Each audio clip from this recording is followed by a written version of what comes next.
Hello there, welcome to news from Nepal television. I am Smitu Giseng Tamang. Let's begin with the top stories for this afternoon. Election Commission holding discussion on election code of conduct with heads and office bearers of political parties to seek commitment before enforcing code of conduct. Hearing on writs filed against President Bandari's non-verification of citizenship bill being held today. 5 writs filed at the Supreme Court.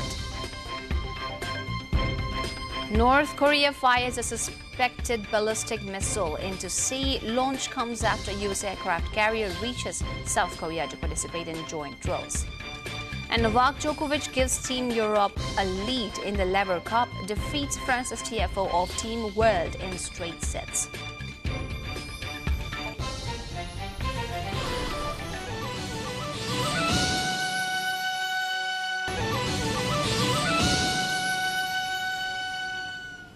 Welcome back. The news in detail.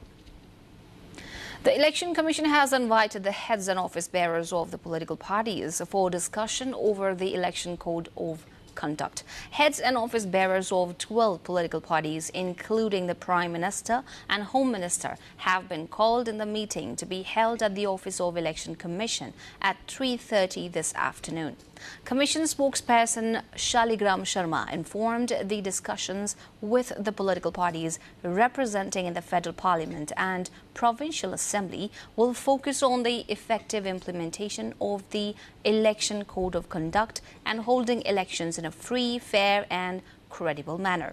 Today's discussion comes as the Commission seeks the commitment from the parties before enforcing the Election Code of Conduct.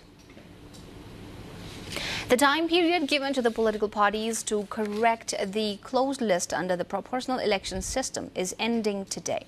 The Commission had decided to give time to correct the closed list from last Tuesday till today. The Commission decided to give 7 days' time to revise the closed list of candidates submitted by the political parties towards proportional election system. According to election calendar, parties can submit the revised list on from September 26th to October 2nd. The Commission has fixed October 8th as the date for publishing the final list of candidates under the proportional election system. The Commission has already written to some parties to correct the closed list after errors were found during the selection of the closed list. 48 political parties have submitted their closed list of candidates for the House of Representatives elections. The Supreme Court is conducting a hearing on the writ petition related to the authentication of the bill designed to amend the Nepal Citizenship Act 2063 today. The hearing that was scheduled for Friday was postponed for today due to lack of time to hear the case, according to the Apex Court spokesperson Bimal Paudel. A total of 5 writ petitions have been filed in the Apex Court after President Bidyadevi Bandari denied to authenticate the citizenship bill that both the houses endorsed 2 times. The office of the President has been named as a defendant in the case. Clause 4 of Article 113 of the Constitution stipulates that the President shall certify a bill within 15 days of its submission after it has been resubmitted by the government. Time for a short break now. We shall be back with more updates Tuesday.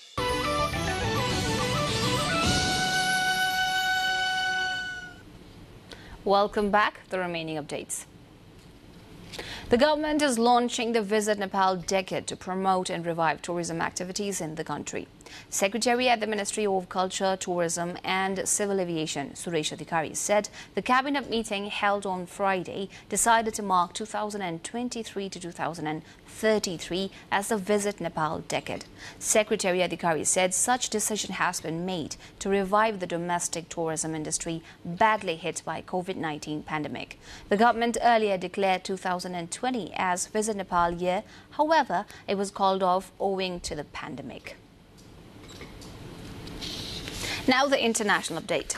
North Korea has fired a suspected ballistic missile off its east coast, its first known test since June, South Korean military officials have said. It came after a U.S. aircraft carrier arrived in South Korea to participate in joint drills and ahead of a planned visit by Vice President Kamala Harris.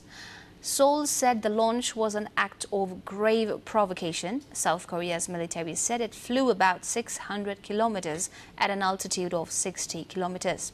The UN prohibits North Korea from ballistic and nuclear weapons tests. Sri Lankan Foreign Minister Ali Sabri addressed the UN General Assembly on Saturday evening, saying that his nation's recent political crisis presents an opportunity for reform.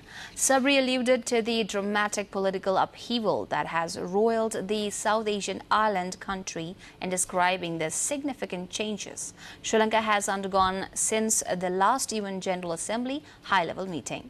He said the external and internal challenges we face provide an opportunity for implementing political, social and economic reform that will lead to recovery and prosperity for our people. Sri Lanka's new government is committed to fiscal discipline and economic and institutional reform, he said. Sabri was a member of former President Gotabaya Rajapaksa's cabinet, serving as a justice and then finance minister. Rajapaksa fled the country in July amid a raging economic crisis and popular anger. He was replaced by his Prime Minister Ranil Wickremesinghe. More updates. Time again for a short break. We shall see you at the other side with more updates. Welcome back. You're watching English News on Nepal television. More from International Front. Hundreds of thousands of people have been left without power after Storm Fiona hit Canada's coastline. Fiona was downgraded from a hurricane to a tropical storm on Friday. But parts of Nova Scotia, Prince Edward Island and New Brunswick still experienced torrential rain and winds of up to 160 kilometers per hour, with trees and power lines knocked down. Prime Minister Justin Trudeau said the situation was critical and promised to provide support to the army. Officials have yet to share reports of fatalities or serious injuries, but authorities are dealing with extensive flooding. The country's eastern region could receive up to 25 cm of rain, increasing the risk of flash flooding. Hundreds of people have been arrested by authorities as protests against Russia's new partial mobilization continue across the country, an independent rights group has said. It said 724 people were detained across 32 different cities on Saturday. Widespread demonstrations have broken out since President Vladimir Putin announced plans to draft 300,000 men to fight in Ukraine. Unsanctioned rallies are banned under Russian law, but Putin's move to draft civilians into the military has sparked large-scale protests in urban areas, with more than 1,000 people being detained at demonstrations earlier this week. More updates lined up at the other side, but before that, let's take a look at what we have coming up next.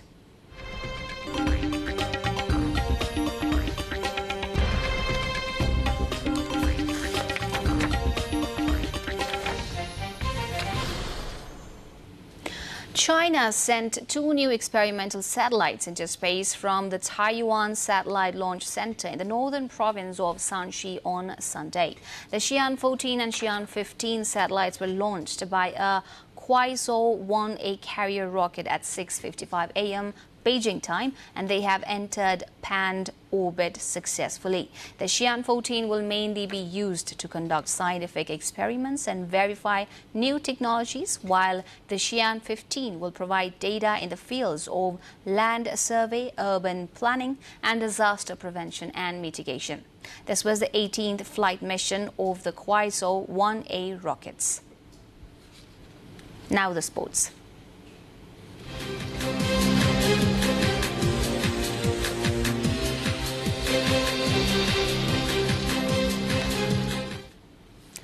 Novak Djokovic looked sharp as he thrashed US Open semi-finalist Francis Tiafoe at the Laver Cup in his first appearance since winning Wimbledon.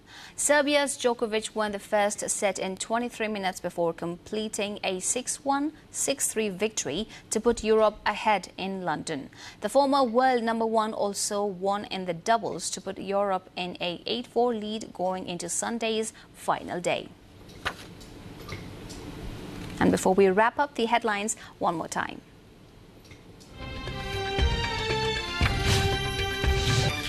Election Commission holding discussion on election code of conduct with heads and office bearers of political parties to seek commitment before enforcing code of conduct.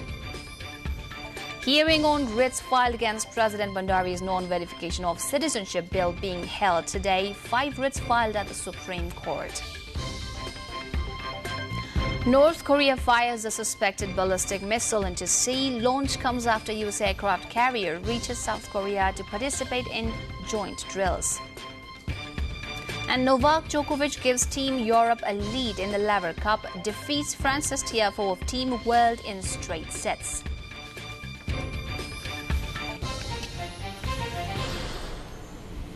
This brings us to the end of our news bulletin. We shall be back with the next one at 6 this evening. Till then, goodbye, namaste.